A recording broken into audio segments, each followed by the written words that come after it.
നമ്മൾ വായിക്കുന്ന കാര്യങ്ങൾ വേർഡിൽ എങ്ങനെ ടൈപ്പ് ചെയ്യാം എന്ന് നമുക്ക് നോക്കാം.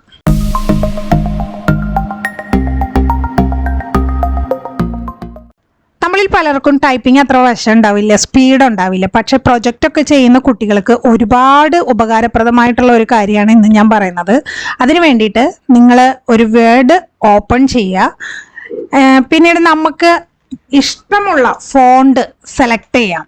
നിങ്ങൾക്ക് പ്രൊജക്റ്റിനൊക്കെ ഒരു ഫോണ്ട് സ്റ്റൈൽ ഉണ്ടാവും, സൈസ് ഉണ്ടാവും, പാരഗ്രാഫിന് ഒരു സ്റ്റൈൽ ഉണ്ടാവും. അപ്പോൾ 1.5 സ്പേസിംഗ് ഒക്കെ വേണം എന്നൊക്കെ ഉണ്ടാവും.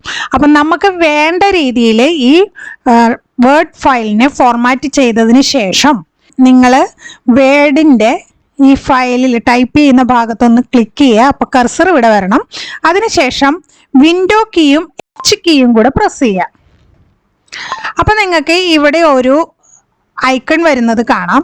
നമുക്ക് ദാ ഇവിടെ സെറ്റ് ചെയ്യാനുള്ള സെറ്റിങ്സ് മാറ്റിയിടാനുള്ള ഓപ്ഷൻ ഉണ്ട്. വോയിസ് ടൈപ്പിംഗ് ലോഞ്ചർ ഓൺ ആക്കിയിടുക, അതുപോലെ തന്നെ ഓട്ടോമാറ്റിക് പങ്ക്ച്വേഷൻ ഓൺ ആക്കിയിടുക.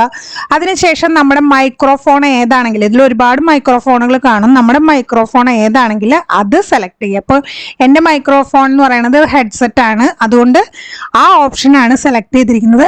അതിലൂടെയാണ് ഞാനിപ്പോൾ സംസാരിച്ചുകൊണ്ടിരിക്കുന്നത്. അപ്പം നമ്മൾ വായിക്കുന്നത് ഇതിൽ ഇംഗ്ലീഷാണ് കേട്ടോ ടൈപ്പിംഗ് ആവുക. നമ്മൾ മലയാളം പറയുകയാണെങ്കിൽ മംഗ്ലീഷ് ആയിരിക്കും ടൈപ്പിംഗ് ആവുക.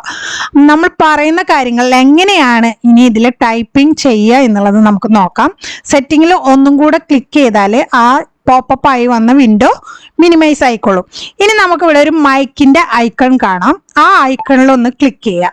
അപ്പൊ ലിസണിങ് എന്നുള്ള ഓപ്ഷൻ കാണാം. നമ്മൾ പറയുന്നതെല്ലാം പിന്നീട് ടൈപ്പ് ചെയ്യുന്നതായിട്ട് നമുക്ക് കാണാം. അപ്പം നിങ്ങൾ നിങ്ങളുടെ എന്താണോ ടൈപ്പ് ചെയ്യേണ്ടത് ആ ടൈപ്പ് ചെയ്യാനുള്ള മാറ്റർ എടുത്ത് വെക്കുക. അതിനുശേഷം മൈക്കിന്റെ ഐക്കണിൽ ക്ലിക്ക് ചെയ്യുക.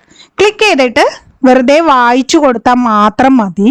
പിന്നെ നമുക്ക് ചെയ്യേണ്ടതായിട്ട് വരുന്നത് അതിലെന്തെങ്കിലും കറക്ഷൻസ് ഉണ്ടെങ്കിൽ അത് കറക്റ്റ് ചെയ്യുക. സ്പെല്ലിങ്ങോ നമ്പേഴ്സ്, ഇപ്പോൾ 1 2 എന്നൊക്കെ പറയുന്നത് ഇത് വേർഡിങ്സിലേ എഴുതുള്ളൂ, ONE എന്നേ എഴുതുള്ളൂ. അത് നിങ്ങൾക്ക് 1 എന്നുള്ള നമ്പറിൽ വേണമെന്നുണ്ടെങ്കിൽ അതൊക്കെ കറക്റ്റ് ചെയ്ത് കൊടുക്കണം. പിന്നെ ചിലപ്പോൾ കുത്തും കോമയൊക്കെ കൊടുക്കണമായിരിക്കും. പിന്നെ ഈ ആറൊക്കെ നമ്മൾ സൈലന്റ് ആയിട്ടായിരിക്കും വായിക്കുക. ആ ആറിനെയും കൂടെ ഒന്ന് സ്പെസിഫിക് ആയിട്ട് വായിച്ചിട്ട് വേണം. ഓഫീസേഴ്സ് എന്നുണ്ടെങ്കിൽ നമ്മൾ 6 സൈലന്റ് ആയിട്ടാണല്ലോ വായിക്കുക. അതിന് പകരം ഓഫീസർസ് എന്നുള്ളതൊന്ന് സ്പെസിഫൈ ചെയ്ത് വായിച്ചാൽ കറക്റ്റ് ആയിട്ടുള്ള സ്പെല്ലിംഗ് ആയിരിക്കും നിങ്ങൾക്ക് കിട്ടാൻ. അപ്പം ഞാനിവിടെ ഒരു മാറ്റർ വായിക്കാനായിട്ട് പോവാണ്. അപ്പം അതെങ്ങനെയാണ് വരുന്നതെന്ന് നമുക്ക് നോക്കാം. ഈ ഐക്കണിൽ ക്ലിക്ക് ചെയ്യുക. ഞാൻ ഒരു പാരഗ്രാഫ് വായിക്കാൻ പോവാണേ. ഞാൻ പറയുന്നത് കണ്ടോ, ഇപ്പം മംഗ്ലീഷ് ഇവിടെ ടൈപ്പിംഗ് ആയിക്കൊണ്ടിരിക്കുകയാണ്. ഇപ്പൊ ഇത് സെലക്ട് ചെയ്തിട്ട് നമ്മൾ ഡിലീറ്റ് ചെയ്താൽ വീണ്ടും മൈക്രോഫോണിന്റെ ആ ഐക്കൺ നമ്മൾ ആക്ടിവേറ്റ് ആക്കണം. അപ്പം ഞാൻ അതിൽ ക്ലിക്ക് ചെയ്യാണ്. The location at which the immovable property or boat or vessels, as the case may be, is located or intended to be located. ഇപ്പൊ കണ്ട ഞാൻ വായിച്ച ടെക്സ്റ്റുകൾ അവിടെ ടൈപ്പിംഗ് ആയിട്ട് നിങ്ങൾക്ക് കാണാം. ഇനി നമ്മളിപ്പോൾ ഇതിന് ഫോർമാറ്റ് ചെയ്തിരിക്കുകയാണെങ്കിൽ ഇപ്പം ഞാൻ ഇതിന് ബുക്ക്മാൻ ഓൾഡ് സ്റ്റൈൽ 12 അതിനുശേഷം പാരഗ്രാഫ് എനിക്ക് 1.5 ആണ് വേണ്ടതെങ്കിൽ ഞാൻ 1.5 സെലക്ട് ചെയ്യണു. ഇനി ഞാൻ വായിക്കുകയാണെങ്കിൽ ഇത് ഈ ഫോർമാറ്റിലായിരിക്കും വരുന്നത്. Provided that if the location of the immovable property or boat or vessel is located or intended to be located outside India. ഞാൻ വായിച്ച അത്രയും കാര്യങ്ങൾ ഇവിടെ അതേ ഫോർമാറ്റിൽ തന്നെ പ്രിന്റ് ആയിരിക്കുകയാണ്. ഇനി നമ്മൾക്ക് ജസ്റ്റ് ഇതിൽ എന്തെങ്കിലും സ്പെല്ലിംഗ് മിസ്റ്റേക്കുകളോ അലൈൻമെന്റുകളോ ഉണ്ടെങ്കിൽ ചെയ്തു കൊടുത്താൽ മതി. ഇനി നിങ്ങൾക്ക് ഈ ഡോക്യുമെന്റിൽ എന്തെങ്കിലും സിമ്പിളോ ഇമോജീസോ ഇൻസേർട്ട് ചെയ്യണമെങ്കിൽ നിങ്ങൾക്ക് വിൻഡോ കീയും ഗ്രേറ്റർ ദാൻ സിമ്പിളുള്ള കീയും കൂടെ പ്രസ് ചെയ്താൽ മതി.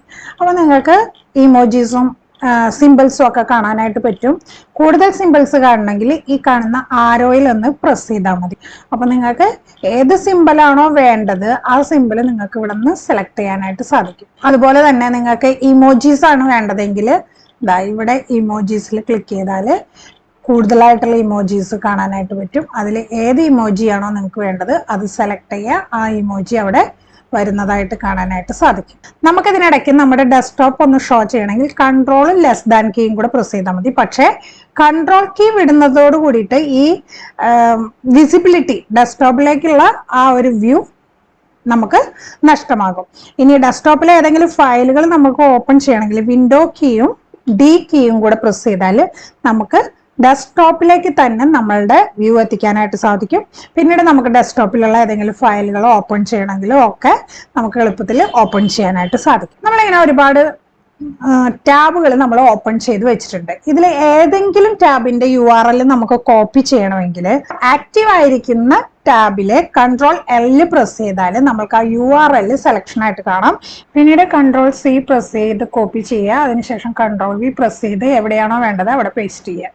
മറ്റൊരു ഷോർട്ട് കട്ട് എന്ന് പറയുന്നത് കൺട്രോൾ K ആണ്. കൺട്രോൾ K എന്ന് പറഞ്ഞാൽ സെർച്ച് ബാറിലേക്ക് ഈസി ആയിട്ട് പോകാനായിട്ട് നമുക്ക് കൺട്രോൾ K പ്രസ് ചെയ്താൽ മതിയാകും. ഇനി ഇവിടെ ഒരുപാട് ടാബ്സ് നമ്മൾ ഓപ്പൺ ചെയ്ത് വെച്ചിട്ടുണ്ട്. നമ്മളുടെ അത് ആവശ്യം കഴിഞ്ഞാൽ നമ്മൾ എന്ത് ചെയ്യുന്നു? ക്ലോസ് ചെയ്യുന്നു. അപ്പം നമ്മൾ സാധാരണ ഒരു കാര്യം ചെയ്താൽ അത് വേണ്ട എന്ന് വെക്കുന്നത് കൺട്രോൾ Z എന്നുള്ള കീ ഉപയോഗിച്ചിട്ടാണ്. കൺട്രോളും Z എന്ന കീയും കൂടെ പ്രസ് ചെയ്തിട്ടാണ്. പക്ഷേ വെബ് ബ്രൗസറിൽ നമ്മൾ യൂസ് ചെയ്യുന്ന കീ അതേ അൺഡു ചെയ്യാനായിട്ട് നമ്മൾ യൂസ് ചെയ്യുന്ന കീ ആണ് കൺട്രോൾ ഷിഫ്റ്റ് പിന്നെ T എന്ന കീ. ഏറ്റവും റീസെന്റ് ആയിട്ടുള്ള ക്ലോസ് ചെയ്ത് ടാബ് ഏതാണോ അത് ഓപ്പൺ ആവും. വീണ്ടും കൺട്രോൾ T പ്രസ് ചെയ്താൽ നെക്സ്റ്റ് ടാബ് ഓപ്പൺ ആവും. അങ്ങനെ നമ്മൾ ക്ലോസ് ചെയ്ത എത്ര ടാബുകൾ ഉണ്ടോ അത്രയും ടാബുകൾ നമുക്ക് റീലോഡ് ചെയ്യാനായിട്ട് സാധിക്കും. മറ്റൊരു വീഡിയോയുമായി നമുക്ക് വീണ്ടും കാണാം. നന്ദി, നമസ്കാരം.